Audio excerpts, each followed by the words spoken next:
Hello everyone.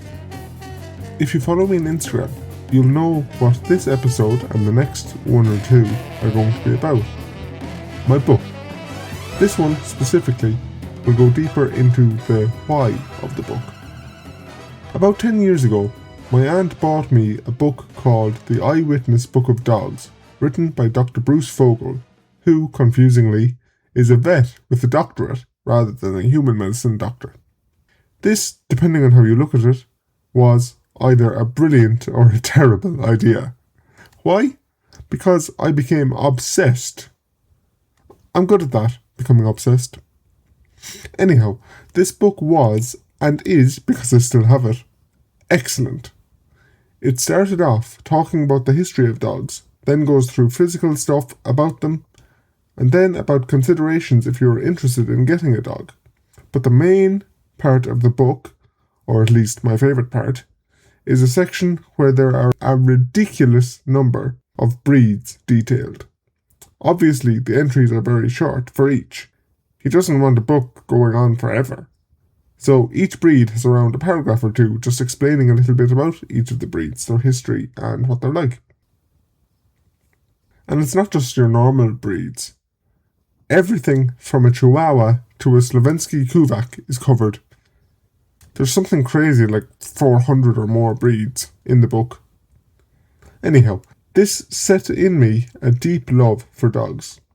This only grew over my secondary school days. For my American listeners, high school equivalent here in Ireland is secondary school. Then, I can't remember exactly when, but I think it was towards the end of lockdown, that book surfaced again. Basically, I found it. And I was flicking through it to see where the Irish breeds were, just out of curiosity. I knew there were 2 or 3.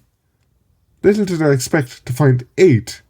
There is 9, a Kerry Beagle, but that's not fully recognised by all kennel clubs, so it's not in the book. My eyes fell upon the Irish Terrier, and I absolutely adored it straight away. To me, it represented the epitome of proper controlled Irish masculinity.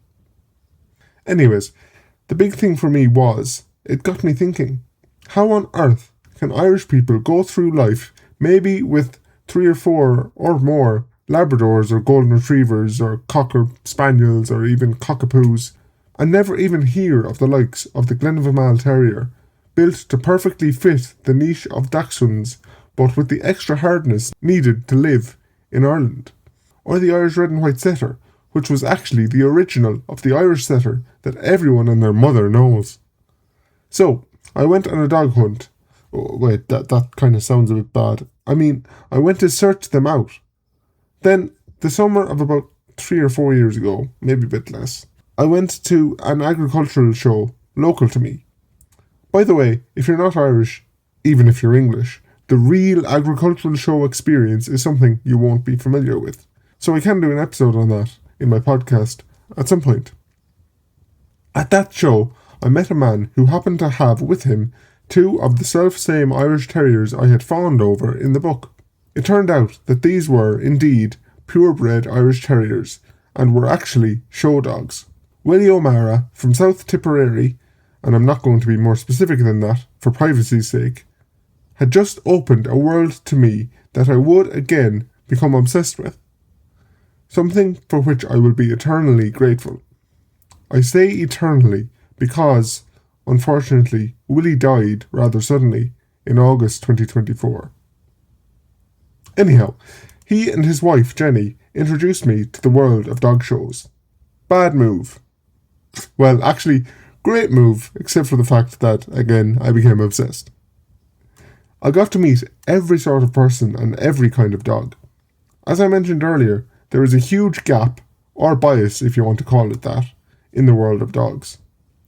By the way, I am going to get into the other breeds that aren't dogs, but just give me a minute. And to be honest, I don't get into great detail on them in this episode because I became obsessed with dogs. Going to these dog shows were massively eye-opening to me. It wasn't just the typical Golden Retriever, Border Collie and stuff like that. Oh no.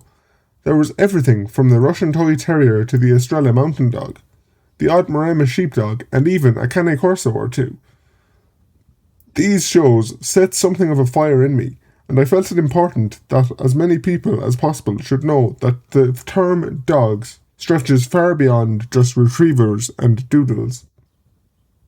Crossbreed versus purebred, by the way, is a debate I'm not willing to get into in this episode, though I will say that the latter has far more benefits to it from what I've seen. Not least, the chance to have a living, breathing part of our Emerald Isles heritage and history in your backyard, or even your home.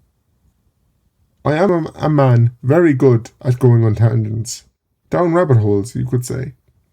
Now I think of it, that's a very apt metaphor, since my favourite breed is the Irish Terrier.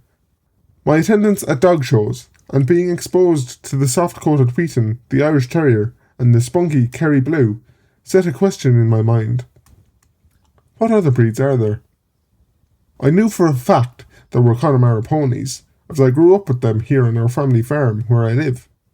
Beyond that, I knew there were Irish draft horses. That and a few of the dogs was about all I knew. Well, here is a full list as they appear in the book, in order, by the way.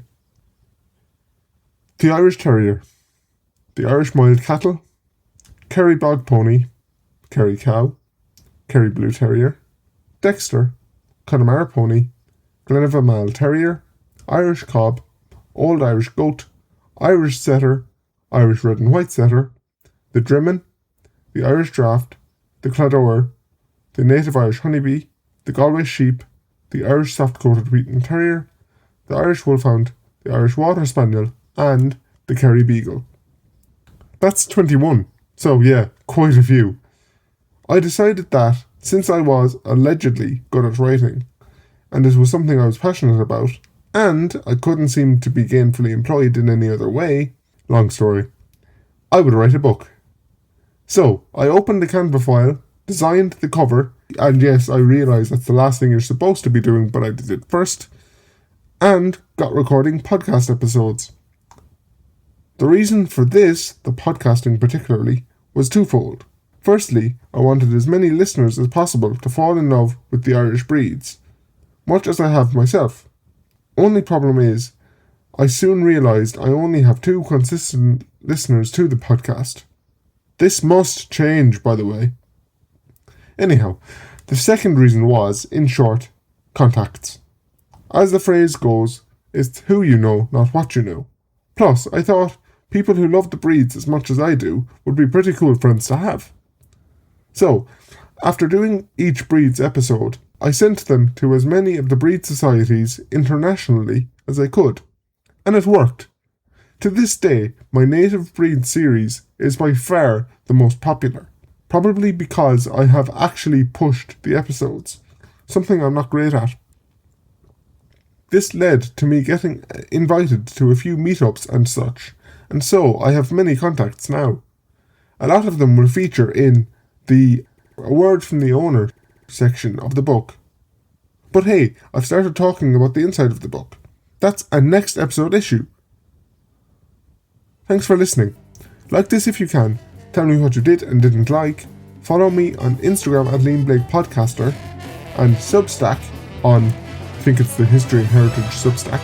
And most importantly of all, tell everyone about the History and Heritage Podcast. Bye!